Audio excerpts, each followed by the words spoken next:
Hello everyone, welcome to Rainbow Infinity. Today I'll be reading IGIBAB's Upgrading Your Friend. If you like the reading, be sure to like, comment, and subscribe. Please enjoy. Say, Scootaloo, I didn't know your family had a workshop. Scootaloo looked around her, seeing all the instruments displayed on the walls and the few workbenches with hammers, nails, screws, wires lying around. They were in a small barn, behind Sweet Apple Acres orchard, pretty far from Ponyville, but the little Pegasus' attention was quickly drawn back to her two friends. Apple Bloom, wearing a welding mask, brandishing a blue flame torch, directed at Sweetie Belle's opened foreleg. The little unicorn seemed unbothered, simply staring at the work her friend was doing. It was a gift from Flim and Flam, like an apology. I know, weird, right? Yeah, I'm impressed everything hasn't imploded yet, Sweetie Belle said. So, I learned a few things.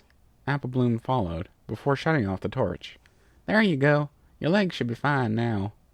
Sweetie Belle's skin suddenly shut close, like a pair of doors, leaving on her leg no traces that it was open just a moment ago. She moved her hoof around, commenting, Whoa, this worked so well. I know, Apple Bloom said with utmost non-modesty. Rarity doesn't do it that well, and she's a unicorn. What can I say? It's a gift. Try no to break your leg next time, Scootaloo added with a little smile. That wouldn't have happened with reinforcement, Sweetie Belle muttered. You want some? Apple Bloom suddenly said. I'm sure I could put a few plates on your skeleton parts. Wouldn't that make me too heavy? Not if I increase the strength of your legs. Sweetie Belle was suddenly surprised and amazed by the proposition. Go on, then. Are you sure about that? Scootaloo worried. The manual advised to not tamper too much with her body, you know. You might hit a nerve or something. Nah, it'll be fine, Apple Bloom said, waving a hoof. I'm sure she knows what she's doing, Sweetie Belle added. Scootaloo looked at her unicorn friend, who was staring at her with her usual curiosity. She saw her round and green iris rotate around her pupil, like they sometimes did when she was thinking. Okay, Scootaloo accepted, still unsure about all this. You mind if I leave then? It just feels wrong to see your body getting open like that and all. Sure, Sweetie Belle said. We'll be at the clubhouse when we're done, Apple Bloom added. They didn't go to the clubhouse. Not that day, at least. When Scootaloo went there, it was already dusk. They probably went home, she said to herself, before heading to her house. The clubhouse was still empty in the morning. More worryingly, Rarity and Applejack had come, looking for their respective sister, saying they hadn't seen them since yesterday. While Scootaloo didn't snitch on them, she internally sighed, knowing perfectly where they probably were.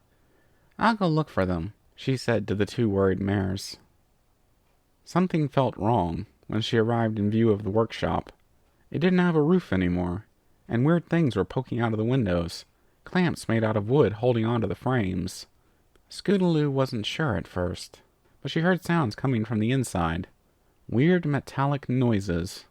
It was dark inside, because it was the morning, but also because of those things standing in the way of the windows. And despite having no roof, no light was raining down in the workshop. Scootaloo couldn't see a thing, yet she still walked inside. Apple Bloom? Sweetie Belle? The noises stopped, and the little Pegasus heard her friend's voice. Scootaloo? It sounded like Sweetie Belle. The sounds came back almost immediately, strident squeaking of metallic pieces sliding against one another, getting closer to Scootaloo. Two green lights pierced the shadows, in front of the Pegasus, but about a meter higher than they should have been. Sweetie Belle's face went into the light, but what followed behind almost made Scootaloo faint. There wasn't any skin. It was just a long black piece of metal, supposed to be a neck, holding her head in the air. The body it was attached to stepped into the light as well, and it looked grotesque. A huge chunk of wood and nails welded together, from which elongated and thin articulated rods came out of, supposed to be legs, sharp enough to sink into the ground. The rest of her body was still hidden in the shadows. She looked like a giant spider with a way too long and articulated neck. Also, she had blue wings. How do you like my new body? Sweetie Belle joyfully asked, although there was something unsettling in her tone, as if she wasn't really talking to someone. What did you do? Scootaloo said, horrified. Where's Apple Bloom? Oh, she's back there, working. She's been at it the whole night, since I upgraded her.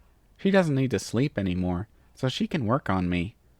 Sweetie Belle moved forward, bringing her smiling face right in front of Scootaloo, staring at her. Her legs moved around the small Pegasus, but they weren't the only ones she had. More massive stomps came from the darkness. I feel so much stronger now.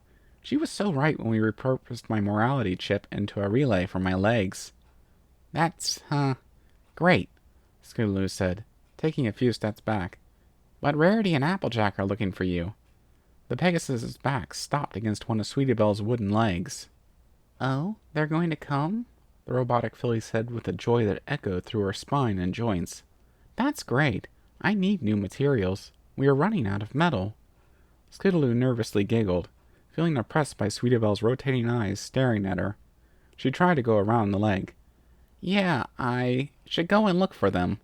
She went for the door, but she was grabbed almost instantly by one of those wooden clamps the size of her body. Say, Scootaloo, Sweetie Belle slowly said, I really need skin and flesh. Thank you for listening in. I hope you enjoyed the reading. Until next time, stay tuned.